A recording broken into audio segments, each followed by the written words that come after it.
Hi, YouTube fam. I am Angeline, the nursing assistant. Welcome to Informative Friday. On this Informative Friday, I will talk about how to properly do mouth care on an unconscious patient. First, you guys, I got my little book here, so I will be looking down, referring every now and then to make sure that I get everything correctly. The first thing we're going to discuss is what are the tools that we need to give mouth care on an unconscious patient. As you know, we need clean gloves, we need a glass of water, we need mouthwash, we need an Emerson basin, we need sponges, the little sponge swab that we use on an unconscious patient. We need toothpaste, we need a tongue palette, and also if the patient, more than likely if the patient is unconscious, we would need some kind of suction when we brush the teeth to remove the excess fluid out of the patient mouth. And we will also use some kind of lip moisturizer for the patient once we're finished. So now that we have gotten all our tools, what we need to go on to do oral care, so let's get in the actual beginning.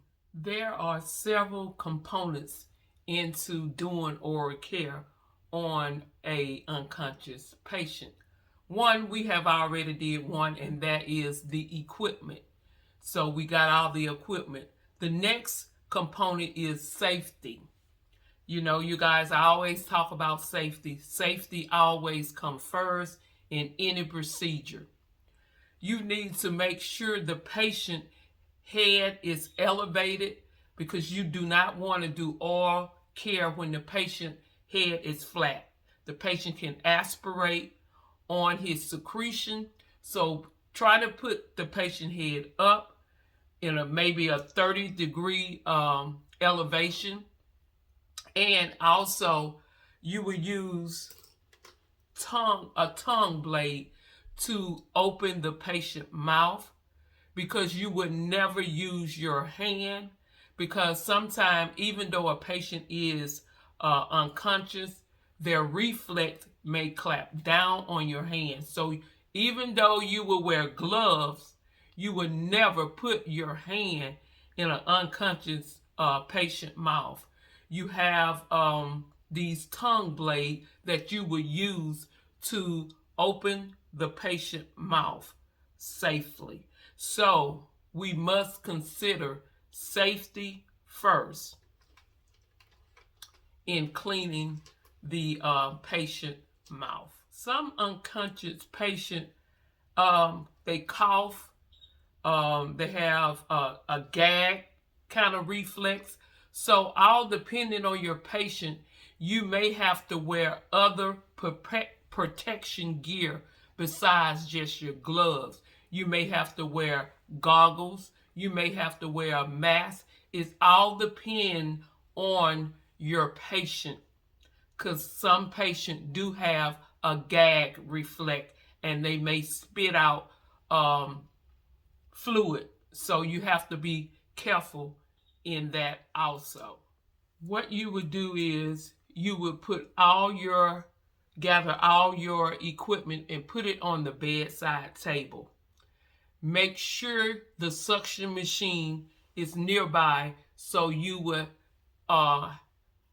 can easily get to it when you need it, because this is very important while you are doing oral care on your patient, because fluid will accumulate in the patient mouth, and you definitely don't want your patient to choke, aspirate, or anything. So this is very important to have your suction machine nearby so you can just grab it and suction the excess fluid out of the patient mouth.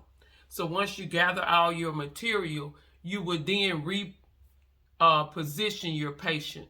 Like I said, try to lift the patient up at least on a 30 degree angle, half in a sitting position, and also you would kind of turn the patient to the side because you don't want the patient head to be straight back. You would try to turn the patient to the side so the fluid can run out and it will not be at the back of the patient's throat. After you have washed your hand with an antiseptic soap, you would dry the mouth, put on your gloves, and go by the patient. You would gently lift the patient head towards you.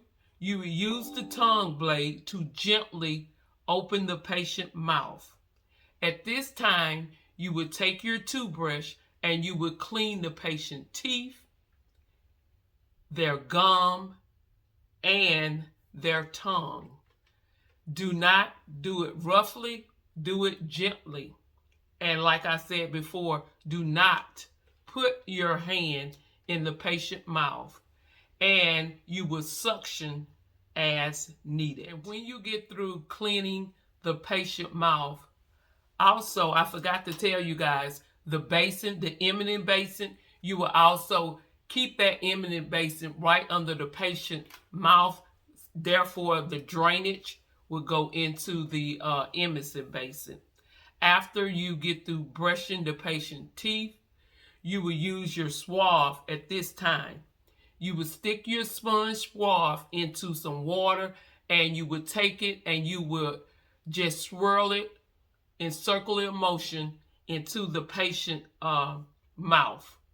And you will also do this here with the mouthwash until the mouth is rinsed of all of the toothpaste. After you have rinsed the mouth out with the swab, you would then take your suction and make sure you suction out all the fluid out of the patient's mouth. After you have suctioned, you will wipe the mouth clean to make sure all residue of toothpaste have subsided. When you finish suction, you will get a nice clean dry towel and dry off the patient's face and mouth. And then you will use your lip moisturizer to moisten the patient's lip, because an unconscious patient, they usually will breathe out of their mouth, making their mouth very dry, and their lips are very dry. So you will have to keep those their lips moisturized. So once that is done, you will then reposition the patient back to a comfortable position.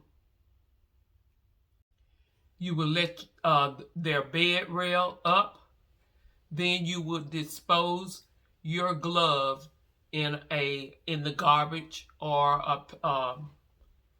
a plastic bag or whatever you got to dispose of your trash. After everything is done, the patient is nice and clean. You have repositioned the patient for him to be relaxed. Then just kind of oversee him, look and evaluate him to make sure that he's not aspirating. But if he is, that's just where some more secretion have gathered up in their mouth. You would then use the suction out his mouth again, raise his head up, and kind of turn him to the side and go report it to your nurse. Anyway, you guys, that's it for this Informative Friday. Subscribe, like, and hit that notification bell because you don't want to miss not one of my videos. Not one. Come on, come on, come on. Let's get it started.